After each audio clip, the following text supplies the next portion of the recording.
Roar 26 அப்படிங்கிற ஒரு event. அதாவது கிட்டத்தட்ட இது ரொம்ப லேட் ஆக்சுவலி. ஒரு என்ன சொல்றதுன்னா ஒரு லெகசி இருக்கக்கூடிய ஒரு டீம். மேபி இது ஒரு இன்னொரு 5 வருஷத்துக்கு முன்னாடி பண்ணியிருந்திருக்கலாம் அப்படிங்கிறது என்னோட தனிப்பட்ட ஒரு ஆசை. ஏன்னா நான் அந்த ஓஜி டீம்ஸை பார்த்து ஒரு மாதிரி வளர்ந்தவன்.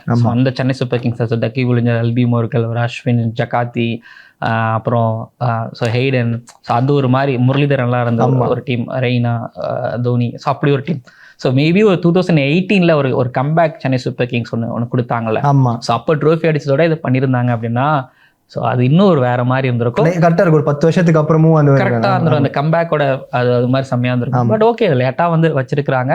சொல்லுவாங்கல்ல, அது சரியான நேரத்தில் சரியான விஷயம் நடக்கிற மாதிரி கூட மேபி இது இப்போ நம்மளுக்கு எப்படி இந்த அன்பே சிவம் படம் ரிலீஸ் ஆகும்போது நம்மளுக்கு அதனாலும் ஓகே 10 வருஷம் கழிச்சு நல்ல படம் தான் மேபி இருக்கலாம். பட் என்னோட ஒரு மேபி ஒரு 5 இயர்ஸ்க்கு முன்னாடியோ ஒரு 7-8 வருஷத்துக்கு முன்னாடியோ வச்சிருந்துருக்கலாம்.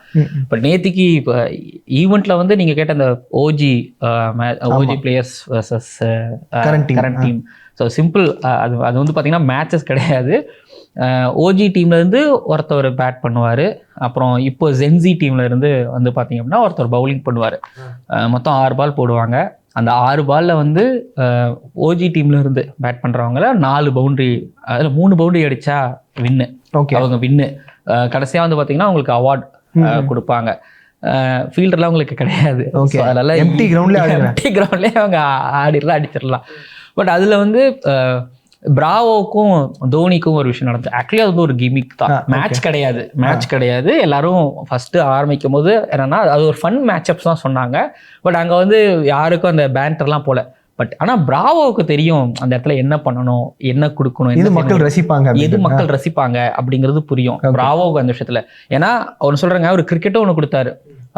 அவருக்கு வயசு கண்டிப்பாக ஒரு 40+ இருக்கும், எனக்கு மறந்துருச்சு. பட் ஆனால் இந்த வயசுலையும் ராயுடுக்கு ஒரு அவரோட ஃப்ரெண்டு தான். சர்க்கிள் ஒரு 2 சொருனாரு.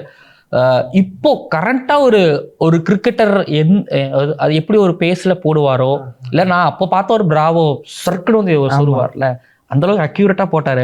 எல்லாரும் ஜாலியா சும்மா தமாஷா விளையாண்டு இருந்தாங்க. சீரியஸா கிரிக்கெட் விளையாடும் போது ஃப்ரெண்டு அவருக்கு ராயுடு. அப்படிங்கும் போது ஃப்ரெண்டுனா ஜாலி தாண்டி அந்த ஒன்று இருக்கும்ல. அதுல 2 யாக்கர் போட்டது கிரிக்கெட்டா. அந்த இடத்துல கிரிக்கெட் இருந்துச்சு அவர்கிட்ட. அது பார்க்கும் போது பிராவோ மேபி ரிட்டைர்மெண்ட் அனௌன்ஸ் பண்ணியிருக்க வேணாம். ஸோ கன்டினியூ பண்ணிடலாம். இப்போ கேகேஆர் பவுலிங் கோச்சா உட்காந்துருக்கிறாரு.